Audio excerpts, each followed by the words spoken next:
जिस मकान मालिक उमेश शर्मा ने इस कत्ल की वारदात को पेशेवर अंदाज में अंजाम दिया था, वो महज 12वीं पास है।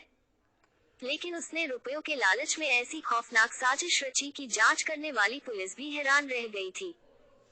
गिरफ्तार मकान मालिक उमेश शर्मा पहले एक हड्डी रोग विशेषज्ञ डॉक्टर के पास कंपाउंडर का काम किया करता था, जहां वह आरी की मदद से टूटे अंत पर चढ़ाए गए प्लास्टर को काटने का काम करता था।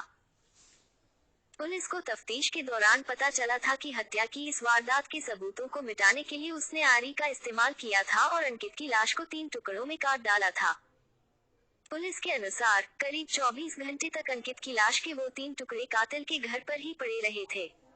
अंकित की हत्या के अगले दिन आरोपी उमेश शर्मा ने अपने एक दोस्त की कार मंगाई, फिर लाश के टुकड़ों को पैकिंग पॉलिथीन में भरकर कार में रखा और घर से निकल पड़ा। उसका मकसद लाश के तीनों टुकड़ों को ठिकाने लगाना था। सबसे पहले वो खतौली के करीब गंग नहर पहुंचा और वहां एक टुकड़ा नहर में फेंक दिया।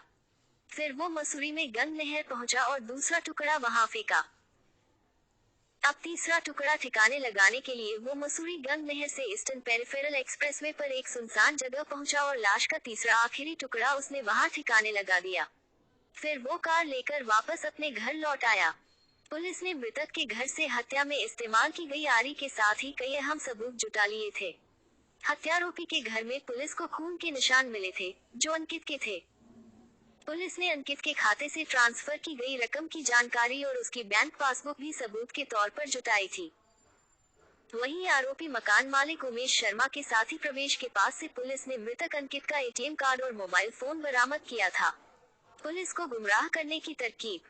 दरअसल अंकित का मोबाइल लेकर आरोपी उमेश का साथी प्रवेश 1 दिसंबर को उत्तराखंड चला गया था, जहां उसने पुलिस को गुमराह करने के लिए हरिद्वार के एक एटीएम से 40,000 रुपए निकाले थे। इसके बाद 2 दिसंबर को उसने ऋषिकेश के एक एटीएम से 2 बार में 40,000 रुपए निकाले। दोनों जगह वो अपने साथ मृतक अंकित का मोबाइल फोन लेकर गया था, ताकि अगर पुलिस उसकी मोबाइल लोकेशन और बैंक डिटेल निकाले तो वो गुमराह हो जाए। पुलिस को लगे कि अंकित जिंदा है और उत्तराखंड में घूम रहा है। वो अपने खर्च करने के लिए पैसे भी निकाल रहा है।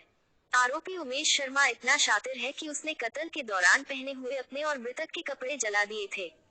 मानो अगर पुलिस उस तक पहुंच भी जाए तो उसके खिलाफ कोई ठोस सबूत पुलिस को हासिल ना हो। जब पुलिस को आरी से लाश काटने की बात पता चली तो पहले पुलिस टीम को इस बात पर भरोसा ही नहीं हुआ। लेकिन गिरफ्तारी के बाद आरोपी उमेश ने पुलिस को बताया कि उसने अंकित की लाश के टुकड़े आरी से किए थे, क्योंकि वो आरी की मदद से हड्डियों को भी आसानी से काट सकता है। उसने टुकड़े करने के लिए आरी का इस्तेमाल इसलिए भी किया था ताकि खून के छींटे दूर तक न जाएं। छानबीन के दौरान पुलिस को पता चला कि कत्ल की वारदात को अंजाम देने से पहले ही आरोपी उमेश मृतक अंकित से करीब 40 लाख रुपए की रकम उधार ले चुका था। उसने अंकित से कहा था कि काम धंधे में लगाने के लिए उसे पैसे की जरूरत है। हत्यारोपी उमेश की नजर अंकित के उस पैसे पर थी, जो अंकित को उसकी पैतृक संपत्ति बेचकर मिला था।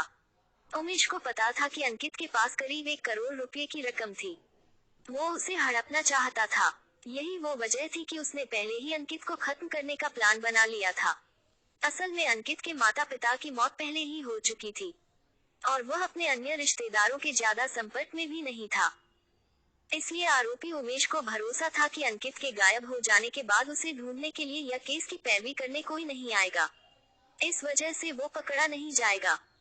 जानकारी के अनुसार उमेश ने अंकित के खाते से निकाली गई रकम में से काफी पैसा अपना पुराना उधार और लोन चुकाने में खर्च कर दिया था।